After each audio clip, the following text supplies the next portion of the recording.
He turned Rome into a nightmare, blood, madness, and a hunger for power that knew no limit. This is the true story of the emperor whose name still drips with terror. Caligula. In 37 AD, a 24-year-old prince named Gaius Caesar, known to history as Caligula, took the Roman throne. At first, he was everything the empire wanted. Young, charismatic, born from the prestigious Julio-Claudian dynasty. His father Germanicus had been a beloved general. His childhood nickname, Caligula, meaning little boots, came from the tiny soldier's gear he wore while marching with legions on the frontier. But beneath the charm was something broken. The Rome he inherited was a pressure cooker. Tiberius, the previous emperor, ruled through fear and executions. His final years were spent eliminating rivals, including Caligula's own mother and brothers. Caligula survived only because Tiberius saw him as harmless, a spoiled theatrical boy with no threat in him. He was wrong. When Tiberius died, Caligula was embraced like a savior. The Senate, exhausted by years of terror, welcomed the new emperor with open arms. Crowds cheered, gold coins were minted. His early moves seemed generous. He freed political prisoners, recalled exiles, and even made the imperial budget public. Rome thought they had been saved, but salvation never came. At first, Caligula played the role perfectly.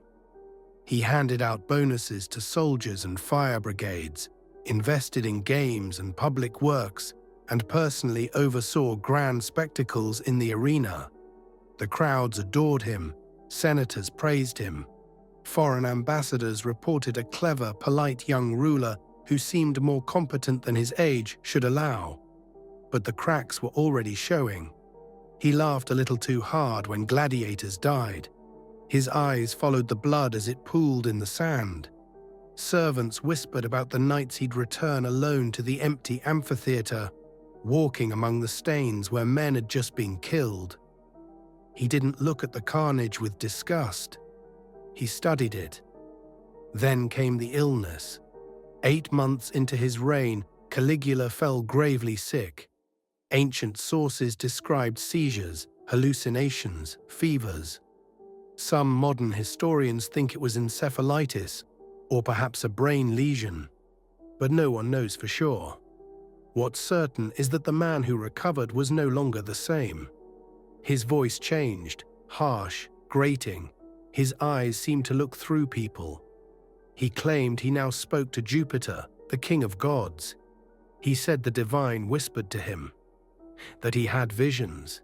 People who once prayed for his recovery soon began praying for something else, that he'd die.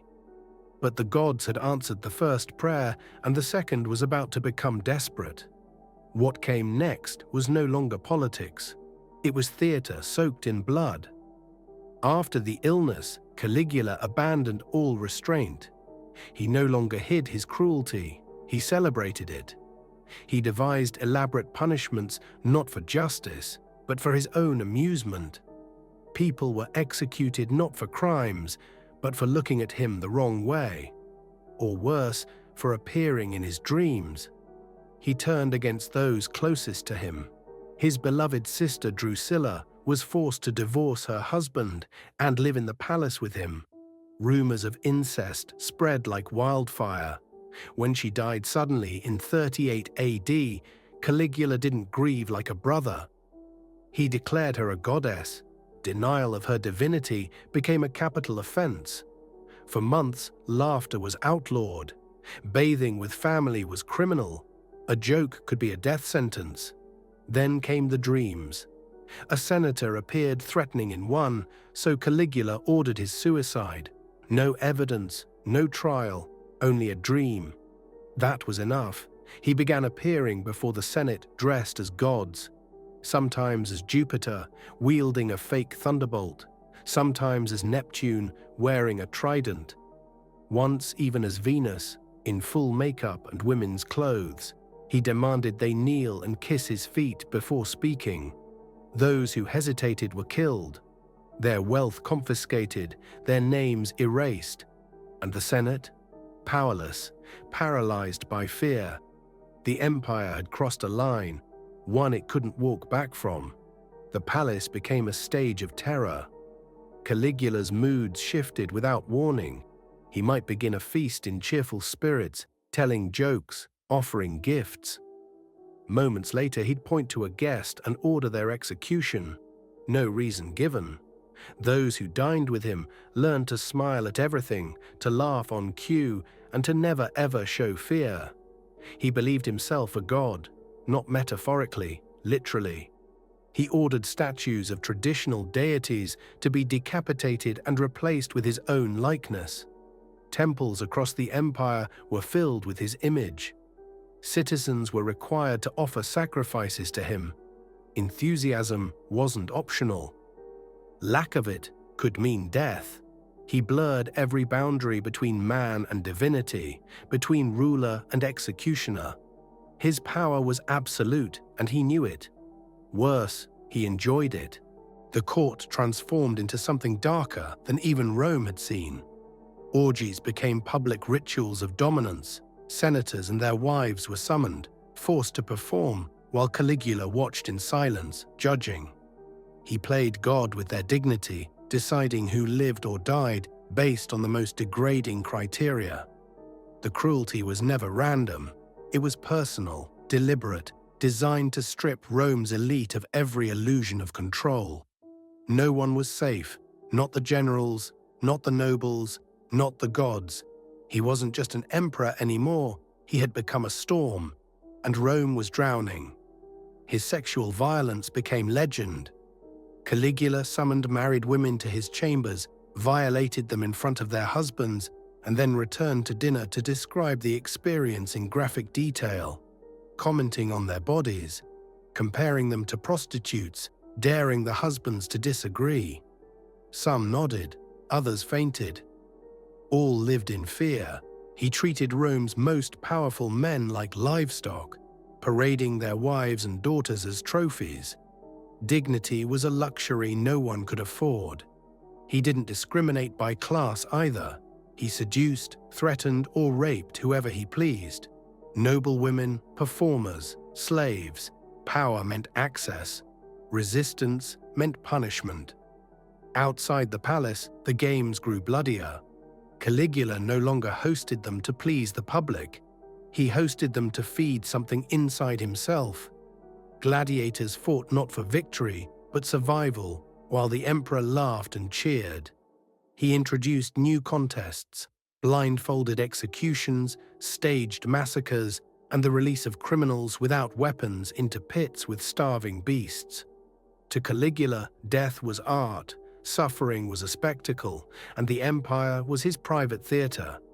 Even Rome, a civilization built on conquest and violence, began to recoil. People whispered, senators trembled. The gods, it seemed, had gone silent. But in the shadows of the capital, something was beginning to shift. Fear was no longer enough to keep everyone quiet. Caligula's paranoia deepened with every passing month. He began seeing threats everywhere, in dreams, in glances, in silence. Senators were executed for hesitating before speaking, for coughing during speeches, for praising others too highly. He trusted no one. Not the Senate, not the guards, not even his own family. He installed secret informants across Rome, servants, slaves, palace staff, all tasked with reporting even the smallest offense. A word out of place could lead to torture. A misinterpreted expression could cost a life. Rome became a city of whispers, where truth and lies blended into one quiet terror. At the same time, Caligula's megalomania exploded. He ordered a floating palace constructed, an enormous pleasure barge with marble floors, gardens, and fountains. He built bridges where no one needed them, temples to himself, and planned colossal statues so tall they would overshadow Jupiter's own. He also waged war, not against enemies, but against logic itself. In Gaul, he ordered his soldiers to line up on the beach and collect seashells, claiming they were spoils of war from a victory against Neptune, god of the sea. He brought them back to Rome in triumph, displaying the shells as trophies. The Senate, humiliated and broken, applauded. They had no choice. To laugh was dangerous, but to not laugh, even more so. Rome no longer knew if it was being ruled by a madman or something worse. His madness reached new depths, now wrapped in divine language and cosmic delusion. Caligula no longer claimed to be like the gods. He declared he was a god, Jupiter's equal, sometimes greater. He built a temple to himself and demanded daily offerings. Priests served not Mercury or Mars, but Gaius Caligula. Worship wasn't symbolic. Citizens had to kneel, offer incense, recite prayers to his image. Refusal meant death. Hesitation meant torture. Even the high priests of Rome bowed to him, not because they believed, but because they feared he'd burn the temples down if they didn't. He had golden thrones placed in the Senate, not for gods, for himself, and one, absurdly, for his favorite horse. The animal, named Incitatus, lived in a marble stall with ivory mangers and wore a jeweled collar. Caligula fed him oats mixed with gold flakes and hosted banquets in the horse's honor. He once threatened to appoint him as consul, Rome's highest office, not as a joke, but as an insult to the Senate. A declaration, "I hold power over even your most sacred traditions." And he did. No law restrained him. No ritual humbled him. No man, woman, or deity escaped his reach. Caligula's Rome was no longer a republic in disguise. It was a stage for one man's unraveling mind. The laughter had stopped. Only silence remained. Behind palace walls, cruelty became routine, and spectacle became horror.